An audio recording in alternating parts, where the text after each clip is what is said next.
homilaga qon yaxshi yetib bormaydi, homila rivojlanishni to'xtatishi mumkin, keyin uni tushirish kerak bo'ladi. Hozir juda ham qoningiz quyuq. Mana 21,5 juda ham quyuqda.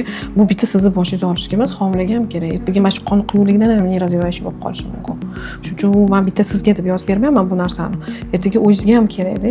Ko'proq oqsilga boy narsa yeyishingiz kerak. Gemoglobinni ko'tarish uchun oqsil ham kerak bo'ladi. Qon quyuqligini faqat ayolni shikoyatiga qarab emas, masalan, ayol shikoyati bor, bosh og'riq bor, bosh aylanishlar bo'ladi. Bu yerda asosan ayolni o'zini emas, homila uchun, chunki kichik muddatda agar qon aylanishi yaxshi bo'lmasa, qonimiz o'ta quyuq bo'lsa, mana shu qon tomirlarida mikrotromblar, mayda tromblar, ular ko'zga ko'rinmaydigan bo'ladi.